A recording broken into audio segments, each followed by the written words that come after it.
Bien, debido a que la historia de la democracia es tan amplia, trataremos de ver nada más una parte, digamos, de este entramado que es la historia de la democracia, que va aparejado con la historia de la política de alguna manera. Bueno, veremos nada más la democracia liberal inicial. ¿A qué nos referimos con democracia liberal inicial? Aquella que surge sobre todo en el siglo XIX y a principios del siglo XX, hasta la Segunda Guerra Mundial. Esta democracia liberal inicial trae algunas ideas que hereda desde la Grecia antigua, como ya lo vimos en alguna otra parte del curso, de los romanos, pero de alguna manera incentiva el surgimiento del individuo como ser o como sujeto de la visión política. Eh, el gobierno del pueblo, esto se refiere a la democracia en términos generales. Otra definición muy sucinta de democracia es la que dio Abraham Lincoln en su discurso en Gettysburg, en Pensilvania, en 1863, donde se refería a la democracia como el gobierno del pueblo, por el pueblo y para el pueblo. En los sistemas políticos modernos, el término de democracia lo solemos interpretar en el sentido de un sufragio universal, de elecciones libres y periódicas, y la gobernanza como el consentimiento de los gobernados. Una forma de gobierno en la que el pueblo directa o indirectamente, hablando de democracia representativa, participa en el gobierno. La democracia en términos generales, podemos hablar de las raíces etimológicas de la palabra, del demos, pueblo, como significado de pueblo, que tiene muchísimas otras acepciones. En algún momento podemos platicar de ello, y kratos, que tiene la acepción de poder. Entonces la democracia tendría que ser el poder del pueblo, ¿no? El poder en manos del pueblo y, como lo decía Abraham Lincoln, para el pueblo y por el mismo pueblo, es decir, a través del propio pueblo. Los antecedentes de la democracia liberal, bueno, pues Europa fue la cuna de la democracia, ya que se originó en las ciudades-estado griegas, y antes de que la versión latina de la política de Aristóteles comenzara a circular a mediados del siglo XIII, poco se sabía en Europa del gobierno de Atenas y de las restricciones que el propio Aristóteles le ponía a la democracia. Esto no ofrecía una buena base para emular sus logros en la Europa medieval, ¿vale? En tanto no hubiera esta difusión de la filosofía o de las ideas aristotélicas, poco referencia se tenía. A partir del ejemplo de Roma, la democracia fue ganando espacio lentamente en el siglo XVII en adelante, cuando Europa comenzó a superar las monarquías absolutas para reimplantar una concepción republicana del poder abierta al progreso. Esto tiene que ver también con transformaciones materiales, ya lo hemos visto, de las realidades sociales. Por otro lado, la democracia ateniense impresionó a quienes siglos más tarde conocieron su historia. La gloriosa revolución inglesa, ¿no?, de la cual ya hicimos mención en algún momento cuando hablábamos del racionalismo y demás, puso en marcha el proceso institucional que desembocaría en la democracia contemporánea. Esta gloriosa revolución que da paso posteriormente a diferentes revueltas y movimientos filosóficos, científicos de pensamiento y nuevas concepciones de la manera en la que nos asociamos, diferentes puntos de vista y perspectivas del propio hombre en su naturaleza y de por qué se une en sociedad a otros hombres, cuál es ese motivo y cuáles son los aparatos que se permite construir y para qué. Es lo que nos da, digamos, las bases y los principios de lo que conocemos como democracia. La revolución industrial contribuyó a la propia evolución de la democracia. En Europa, la revolución industrial creó una clase media que, a medida que se fortalecía, luchó por el derecho al voto y finalmente lo logró. La importancia de que no nada más los terratenientes o los propietarios de los medios de producción fueran quienes tomaban las decisiones en política, sino todo aquel que se pudiera considerar ciudadano por otros aspectos distintos al de la propiedad. El sufragio universal se otorgó primero solo a la población masculina propietaria, luego se extendió a grandes sectores de la clase trabajadora en las ciudades y el campo, y finalmente también se le concede a las mujeres, no por una concesión de buena gente, sino basado en diferentes movimientos, diferentes protestas, diferentes hechos, incluso sangrientos y violentos. En el siglo XIX, bueno, en la segunda mitad del siglo XIX, el surgimiento de la democracia se vio cada vez como algo casi inevitable, como algo que era parte de la evolución de una sociedad. Los principios monárquicos de legitimidad se erosionaron a través del constitucionalismo. Habrá que matizar, hay algunos países como el mismo Imperio Británico, la Gran Bretaña, donde la monarquía seguía gobernando, sin embargo, bajo controles constitucionales y contrapesos importantes que son parte de esta visión democrática. La burguesía consolida su puesto de clase dominante, por un lado, y nacen de las democracias censitarias, tanto la de Francia, Inglaterra, Estados Unidos, donde gran parte del país se interesaba ya por las cuestiones políticas. Un pensador importante de esta primera fase de la democracia liberal es John Stuart Mill. En su obra, On Liberty, Mill rechaza los intentos, ya sea a través de la coerción legal o la presión social, de coaccionar las opiniones y el comportamiento de las personas, principios de libertad de expresión. La coerción es aceptable siempre y cuando el comportamiento de una persona daña a otras personas. De lo contrario, la sociedad debería de tratar la diversidad con respeto. Vincula Mill la libertad con la capacidad de progresar y evitar el estancamiento social. La libertad tiene que estar en esa posición. La libertad de opinión es valiosa por dos razones principales para mí. La opinión impopular puede tener razón. Y segunda, si la opinión es incorrecta, refutarla permitirá que las personas comprendan mejor sus propias opiniones. Es decir, la parte de la discusión, del debate público ya está en John Stuart Mill. La supresión de opiniones basada en la creencia en una doctrina infalible es peligrosa. Los extremos son peligrosos para mí. Y la importancia de la libertad de expresión, del debate público, de la argumentación en público y de que cada individuo pueda expresar esto es fundamental para él. La tiranía de la mayoría. Mill, asimismo, también enfatiza que cuando la sociedad es el tirano, los métodos que utiliza para oprimir a los individuos van más allá de la acción política, porque la sociedad también crea sus propias reglas. La mayoría puede oprimir y tiranizar a la minoría. Limitar el poder del gobierno no significa nada cuando el gobierno está en deuda con la voluntad de la mayoría. Dice Mill que debe haber un límite a la cantidad de poder que posee la opinión pública sobre las vidas individuales y es deber de la sociedad determinar estos límites y mantenerlos. Es decir, hay que mantener también los límites de la opinión pública porque se puede convertir en un tirano muy peligroso para el individuo. El individualismo también es importante en la democracia liberal. Sin embargo, en la democracia más actualizada, más moderna, esto se vuelve también riesgoso, ¿no?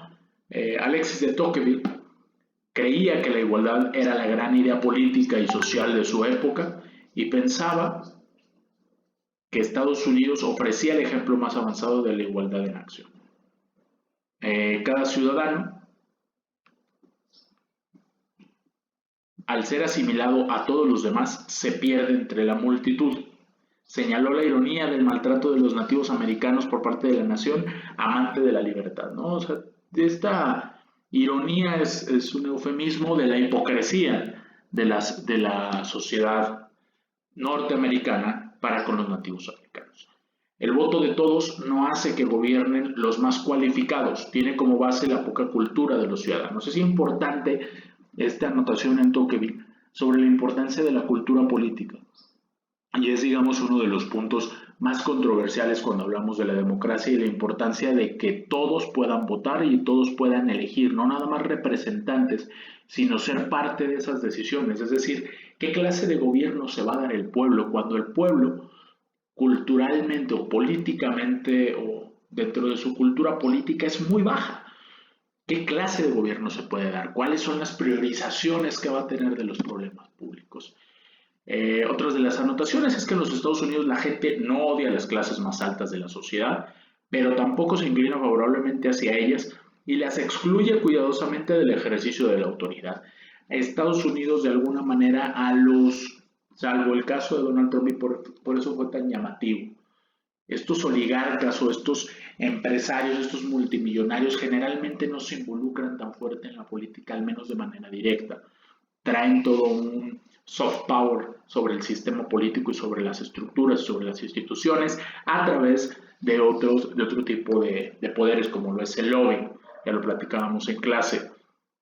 Mientras que los instintos naturales de la democracia inducen al pueblo a rechazar a los ciudadanos distinguidos como sus gobernantes, un instinto no menos fuerte induce a los hombres capaces a retirarse de la arena política, en la que es tan difícil mantener su independencia o avanzar sin volverse serviles. Es decir, para Tocqueville lo que vio en Estados Unidos en esta época fue esta renuencia de aquellos que más habían sobresalido en la sociedad para inmiscuirse en el juego político.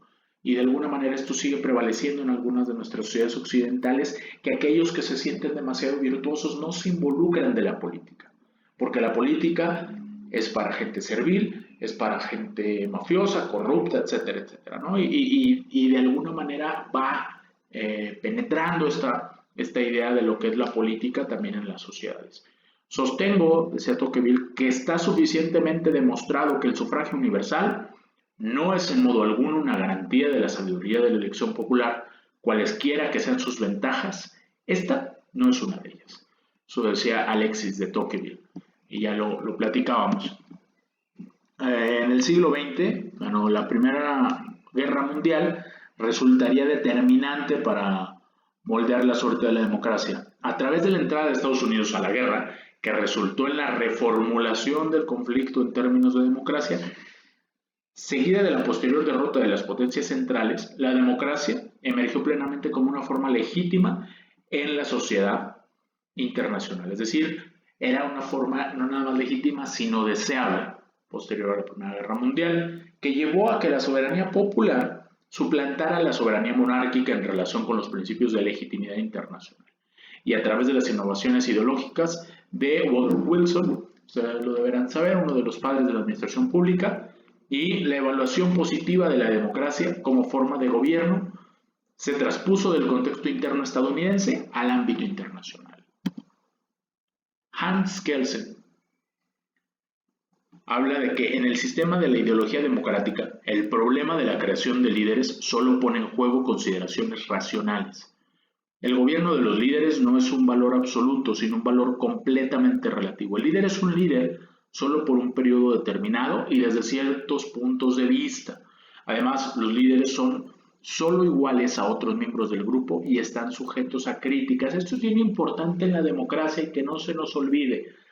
Hay un aspecto bien peligroso en la manera en la que en México, por ejemplo, nos ha costado tanto trabajo esta parte de democratización y tiene que ver con este perfil cultural político de deificar o de resaltar tanto las carencias como las fortalezas de el líder momentáneo, el presidente. Hay un hiperpresidencialismo latente, digamos, en nosotros, aunque institucionalmente ha habido algunos cambios, el hiperpresidencialismo y la adulación constante o las expectativas tan fuertes sobre la personalidad del propio presidente siguen siendo muy relevantes en la cultura política y eso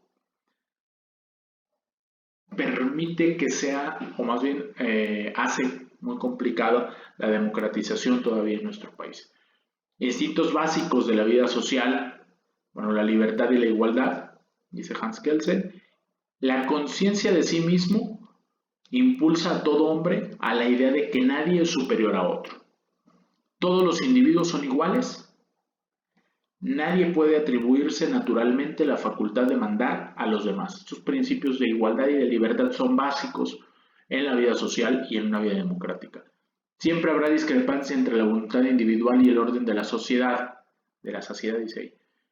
Entonces, el problema se reduce a la búsqueda de organización social y en concreto del Estado. El Estado como este articulador de los intereses individuales con los intereses societales.